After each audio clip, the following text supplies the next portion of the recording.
په دنیا باندې هم دغه یو کمال دی پر عمل وکړه کلام د ذوالجلال دی پروت دی خدای د قدرتونو پکې راز دی د دنیا او آخرت دواړو اعزاز دی اموخته دی ځان مدام په تلاوت کړه برابر څه توښه د آخرت کړه تر الله او تر جنت پورې پرواز دی قرآن کریم دی اللہ تعالی یو عظیم کتاب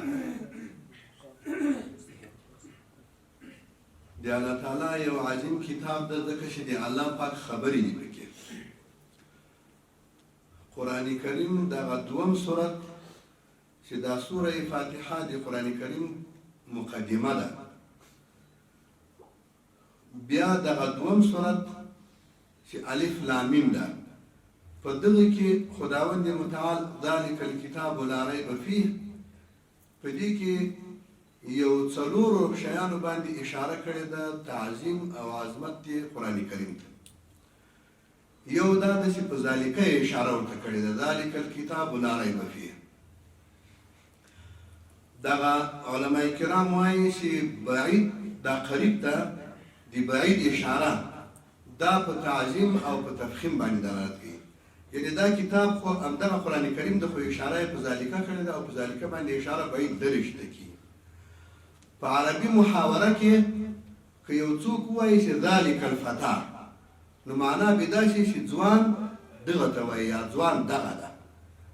نو الله تعالی دلته اشاره وکړه چې کتاب دغه ده دا محاوره عربي محاوره که تاسو وګورئ په ذالکه باندې اشاره دا چې یو شي ته کېږي چې دغه تعظیم ته اشاره وشي لکه مثال مې درته نو قرآن کریم دی الله تعالی یو عظیم کتاب ده او بیا پسې وایي لا ریب فیه په دې کې شک نشته چې دا له جانب دی الله پاک نه دا دي بندګانو ته چې په یوه باندې تحدي او اخطار ورکړل شوی ده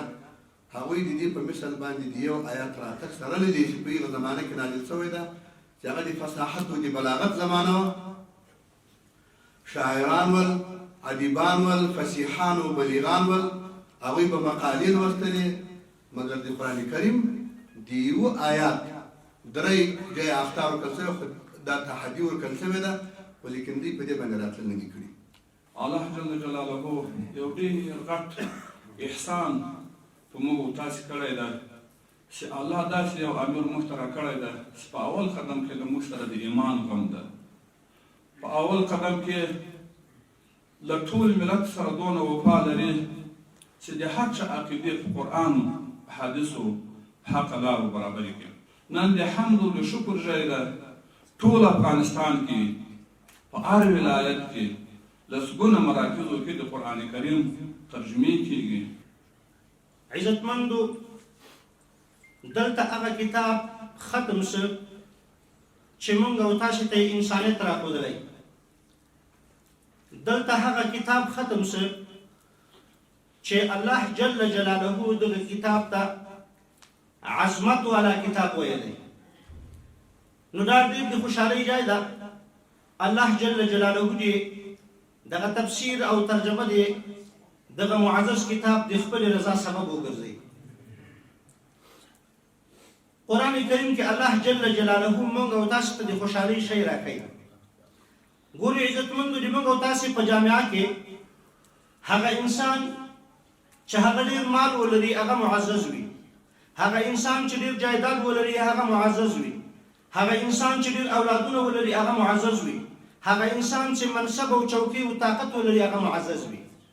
لیکن دا یو هم د اعتزاز شی نه دی عزت چې شی د عزتمندو د الله جل جلاله کتاب چې چاته نصیب شوی په دنیا باندې هم دغه یو کمال دی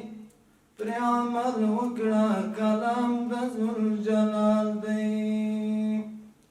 پروت دی خدای د قدرتونو پکې راز دی د دنیا او آخرت دواړو اعزاز دی